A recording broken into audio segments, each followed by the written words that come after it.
5 বছরেও চাকরি মেলেনি সফল সাঁওতালি মিডিয়াম প্রার্থীদের অভিযোগে নড়েচড়ে বসল হাইকোর্ট। হাওড়ার রানী সোনার 2021-এর এসএসসি মেধা তালিকায় দ্বিতীয় হয়েও নিয়োগে বঞ্চিত। এসএসসির বিরুদ্ধে অভিযোগের ভিত্তিতে রিপোর্ট তলব হাইকোর্টের।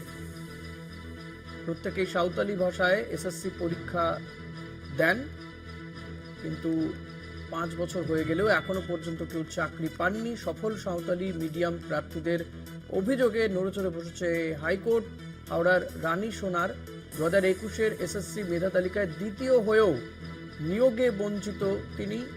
এসএসসির বিরুদ্ধে অভিযোগের ভিত্তিতে রিপোর্ট তলব করেছে হাইকোর্ট।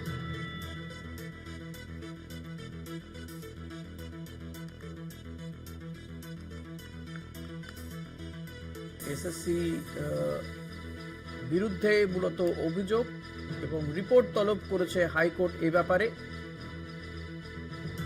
পীযূষ কান্তি নাগ রয়েছেন আমার সঙ্গে টেলিফোনে। পীযূষ, এক্ষেত্রে কলকাতা হাইকোর্টের কি পর্যবেক্ষণ?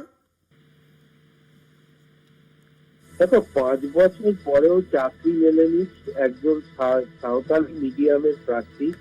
বোর্ডের কাছে রিপোর্ট চেয়ে পাঠিয়েছে কলকাতা হাইকোর্ট।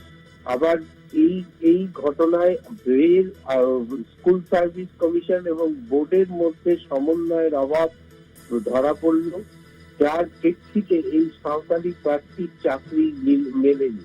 হাওড়ার বাসিন্দা রানী সোনার 2021 সালে প্রকাশিত এসএসসি নিয়োগের সফলদের তালিকায় দ্বিতীয় স্থান অধিকার করেছিলেন, কিন্তু তারপরেও নিয়োগ প্রক্রিয়ায় তার চাকরি না মেলায় সরকারি সংস্থার থেকে তার কাজ হয়নি।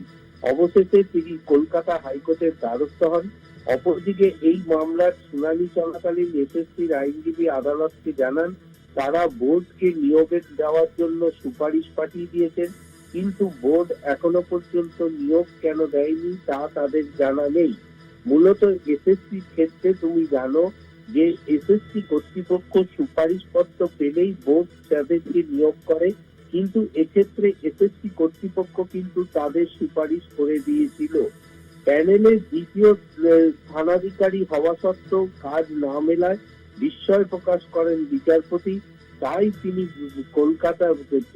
তিনি এসএসসি কর্তৃপক্ষের কাছ থেকে এবং বোর্ডের কাছ থেকে রিপোর্ট তলব করেছেন।